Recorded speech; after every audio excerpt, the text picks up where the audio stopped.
السلام علیکم. Healthy life style channel کے ساتھ ڈاکٹر انیس احمد خان حاضر خدمت ہیں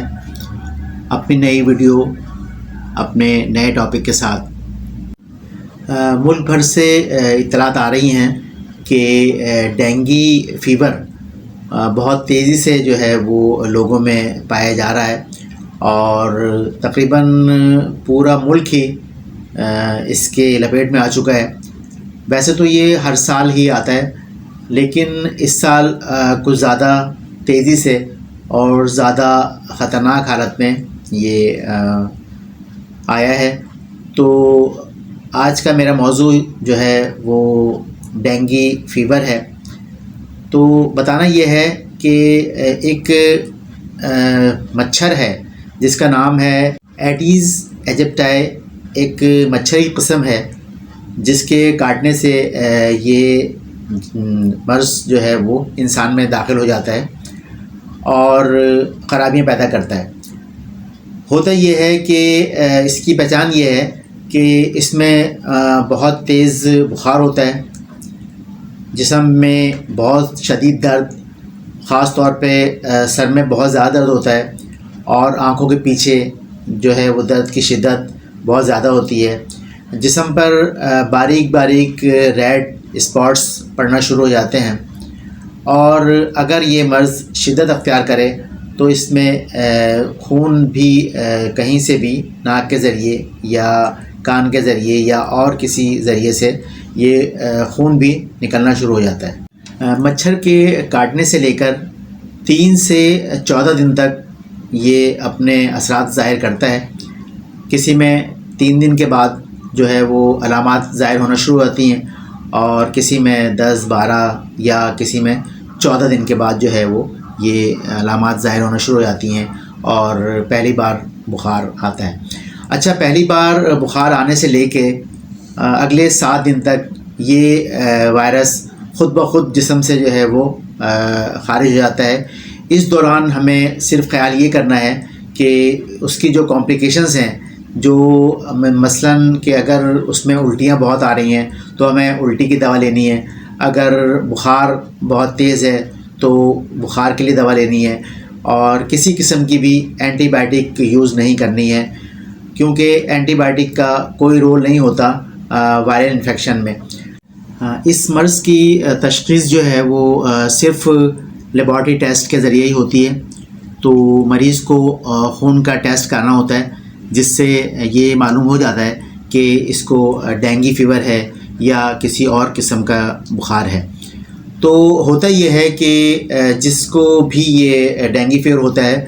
تو اس کی خون کی نالیوں میں بہت باریک باریک سے سوراخ ہو جاتے ہیں اور ان سے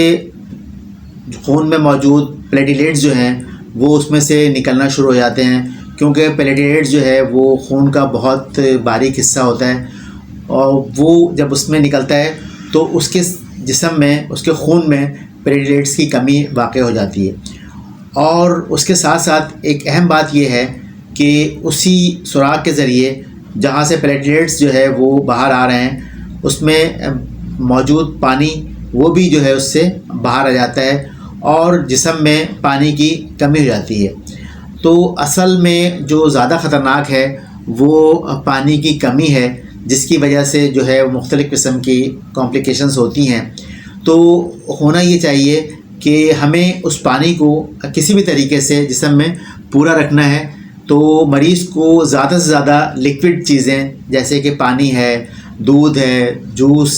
سوپ، اس طرح کی چیزیں جو ہے مریض کو دینی چاہیے تاکہ وہ پانی اس کا جسم کا برابر ہے. کیونکہ پلیٹلیٹس جو ہے وہ تو اگلے 7 دن کے بعد ویسے بھی جو ہے وہ آہستہ آہستہ خود بخود جو ہے وہ نارمل کنڈیشن میں آ جاتے ہیں. تو